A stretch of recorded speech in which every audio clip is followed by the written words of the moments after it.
Marie Rouard, le petit Larousse illustré 2027 sortira le 20 mai prochain. Près de 150 mots et 40 personnalités font leur entrée. Alors, virilisme, est-ce que vous validez ?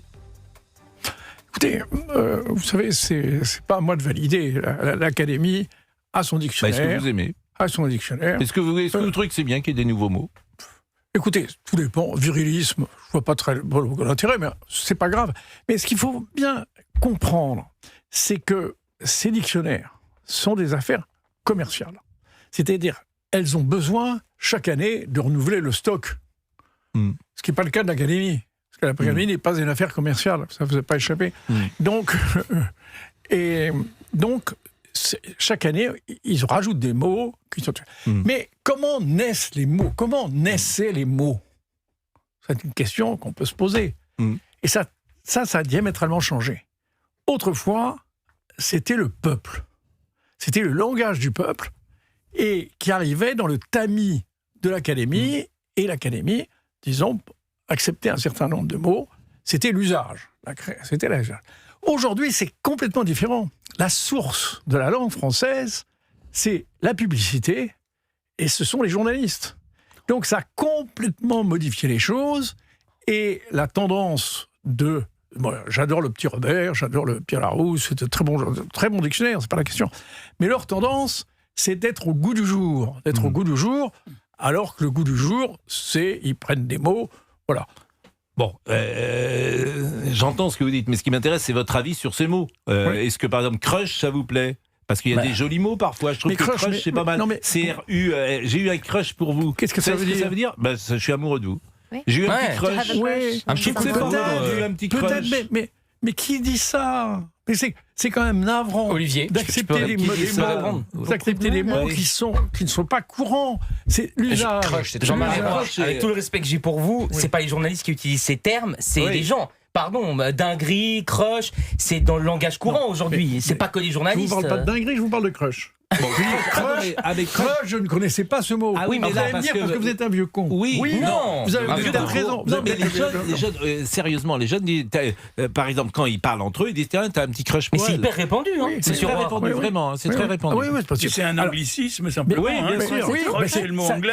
C'est rajouter un anglicisme à une langue qui est en train de mourir, qui est une colonisation américaine et qui est en train de mourir, qui va disparaître.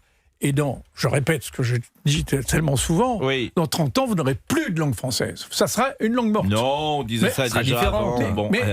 Comment ? Mais c'est pas vrai. Non, on le dit. Mais ça veut dire quoi ? Dans 30 ans, on parlera plus français. Comment ? On parlera un français médiocre. Boomer. Par exemple, boomer, ça vous plaît ? Mais c'est du franglais. Oui, mais ils sont tellement responsables de la situation. Non, mais tout ça, c'est la société qui crée... franglais. Mais non, c'est la publicité. Le shakshuka, vous savez ce que c'est ?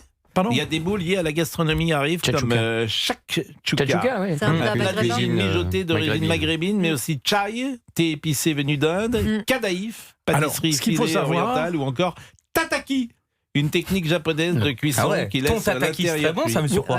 Vous savez qui a apporté le plus de mots ? Ce sont les Arabes. Les Arabes, plus que les Anglais, c'est ça qui est étonnant. Un grand ramdam. C'est ce que c'est que le ramdam. Bien sûr, mais Maboul, c'est un mot, paraît-il, d'origine arabe qu'a utilisé le président de la République la semaine dernière. Oui. Donc il y a énormément de mots arabes, c'est le maximum de mots arabes. Je suis d'accord avec vous, mais bon, vous me donnez pas vraiment votre avis, c'est ça qui m'ennuie. Trumpisme. Non, je suis con, ça l'énerve. Trumpisme. Comment ? Trumpisme. Trumpisme, franchement, c'est très facile. Est-ce que c'est nécessaire ? Je vous dis, franchement, nous avons déjà un certain nombre de mots, je veux dire, franglais, qui ne sont non seulement pas nécessaires, mais qui abîment la langue. Parce que c'est pas seulement les mots, c'est la syntaxe. Et je vais vous donner un exemple qui est tout à fait frappant de notre colonisation américaine, et c'est l'université de la Sorbonne. Savez-vous comment on l'a baptisée ? Non. Sorbonne Université. Ce qui est une tournure, c'est du franglais. Ce n'est pas de la langue française. Eh bien, franchement, voir la Sorbonne devenir américaine, franchement, moi, ça me navre. Et l'Académie a publié là-dessus un livre formidable, vraiment qu'elle a accouché un peu difficilement, ce qui s'appelle « N'ayons pas peur de parler français ». Mais c'est vrai que l'exemple, et là, je vais dans votre sens, l'exemple vient de très haut, puisque le président lui-même emploie beaucoup de mots anglais. For sure. For sure. Mais en même temps, je suis bon. Mais vous n'aimez pas l'évolution de la société, Monsieur Roy, et les mots qui vont avec? C'est un petit peu ce que vous dites. Ne mélangeons pas les choses. C'est pas l'évolution de la société, c'est la langue française. La langue française, elle évolue. C'est un chef-d'œuvre. Non, elle évolue d'une certaine façon, mais là, vous ne voulez pas la faire évoluer, vous allez la tuer. C'est ce que je vous explique. Il y a un livre de Jean-Michel de La Comté, Le français va mourir. Il a raison. Mais on le dit depuis un certain temps. Et d'ailleurs, mais tout va mourir. C'est annoncé. Tous les écrivains va mourir. Donc nous aussi. Non, mais tous les grands écrivains ont dénoncé cette dérive. Il y avait, vous savez bien, le fameux livre d'Étiamble, Parlez-vous franglais. Il y avait Sioran qui avait dit la langue française se meurt et il n'y a qu'un réfugié des Balkans comme moi qui s'en indigne. Les Français s'en foutent. Il avait raison. C'est une dégradation et vous verrez, ce qui restera, c'est la langue qui a été parlée par les écrivains. Et ce qui est formidable, mais autrement, ça sera comme le grec, qui est une langue magnifique, mais c'est une langue morte. Ben, le français va devenir une langue morte. Bon, il est 17h50, comme il nous reste 2 minutes et que vous êtes là, c'est toujours le moment d'évoquer cette Académie française qui nous fait parfois rêver et puis surtout suscite des interrogations.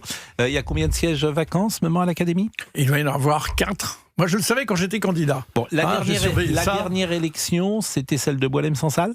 C'est celle de Boualem-Sansal, oui. Comment vous jugez la campagne de presse qui se met en place contre lui ? Écoutez, moi, ce que je vois, c'est sa réception à l'Académie française. L'Académie française a voté pour lui à une très large... Mais vous n'avez pas envie de le défendre ? Vous ne trouvez pas odieux ce qui se passe contre lui ? Vous savez... Vous trouvez pas très intéressant, que l'Académie l'avait pas, l'Académie de Belgique l'avait reçu. Je suis un analyste de la littérature, puisque c'est mon. C'est pas très courageux quand même, Jean-Marie. Pardon ? C'est pas très courageux. Il est attaqué par tout le monde quand même. Il est traité de. Mais quel est l'écrivain ? Mais c'est un. Non, mais il est traité. Quel est l'écrivain qui n'est pas attaqué ? Proust est attaqué. Malraux est attaqué. Tous les écrivains ont été attaqués. Ça vous choque pas ? Ce qui est très intéressant. Vous n'avez pas envie de le défendre ? Mais je défends tous les écrivains. J'ai passé ma vie à défendre les écrivains. Non, mais oui, mais celui-là, manifestement, qu'est-ce que vous pensez de la campagne de presse qui est déclenchée contre lui ? Mais vous voulez à tout prix me faire entrer dans des questions politiques. Je vais vous dire. Oui. L'Académie a joué un rôle formidable en l'élisant. En l'élisant au bon moment, et non pas au moment où il était victime, il était dans les geôles. Vous savez que c'était un problème qui s'est posé. Et d'ailleurs, donc maintenant, il a été élu comme écrivain. C'est vraiment une reconnaissance. Mais ce qui est très intéressant dans l'affaire Boualem-Sansal, c'est qu'en fait, en 4 mois, il est passé par toutes les étapes dans lesquelles passent les grands écrivains. Vous regardez la vie de Romain Gary.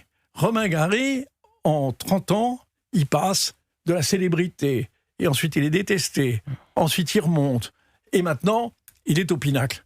Mais lui, il a fallu 30 ans pour voir les variations, les avatars de la vie de Romain Gary, qui a été très attaqué, vous savez aussi. C'est pas de la même manière. Mais bon, c'est votre réponse, il n'y a pas de souci. Moi, je vous pose des questions et vous répondez comme vous le souhaitez. Merci. En revanche, sur les candidats de l'Académie, comme il reste 4 places, alors je ne sais pas en ce moment qui est candidat à l'Académie.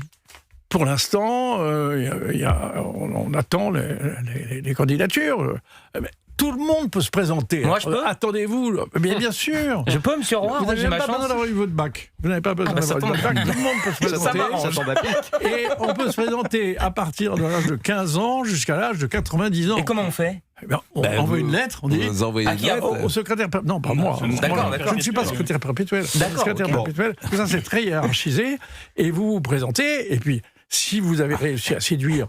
Mais Pascal, on vous voit très bien faire votre campagne, vous seriez formidable. Vous savez très bien que tout ça n'a pas de sens, mais on réfléchit. Pourquoi ça n'a pas de sens ? Mais parce que d'abord, il faut avoir écrit une œuvre. Mais non. Donc, est-ce que Pierre Messmer avait écrit une œuvre magnifique ? Pierre Messmer, il avait fait Birakem. Vous avez vos articles de journaux qui seront bientôt réunis en volume. Arrêtez, ne vous moquez pas. Vous avez un crush sur Pascal Praud. Non, ne vous moquez pas. Mais c'est vrai que, alors, on cite toujours les mêmes. Modiano n'est pas un fan, n'a pas envie de venir. Houellebecq, je pense qu'il n'a pas non plus envie, ou l'Académie peut-être n'a pas envie.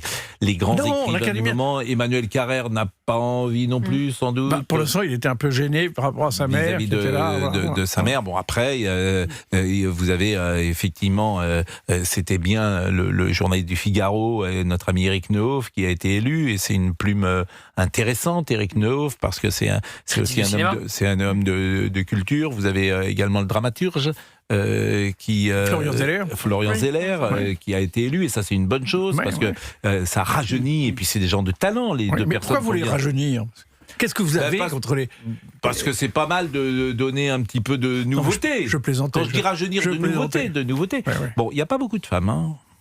Non, mais il y en a de plus pas en beaucoup plus. D'écrivains femmes. Il y en a de plus en plus. Oui, il n'y en avait pas avant, donc il y en a forcément de plus en plus. Enfin, écoutez, si je vous avais fait venir pour que je dise du mal de l'Académie... Mais pas du tout, je vous demande quelles sont les candidatures. Il y a une chose très importante, et c'est ce que disait Napoléon. Il disait « L'ingratitude est le plus vilain défaut du cœur ». Et bien moi, je suis dans la gratitude vis-à-vis de l'Académie, qui m'a permis à moi, qui avait eu du mal, contrairement à vous, à avoir mon bac, et qui avait raté ma première année de droit, et bien subitement de me trouver dans un roman merveilleux, avec des génies, et c'est quelque chose de tout à fait extraordinaire. J'aurais aimé que William Sansal pense la même chose que vous.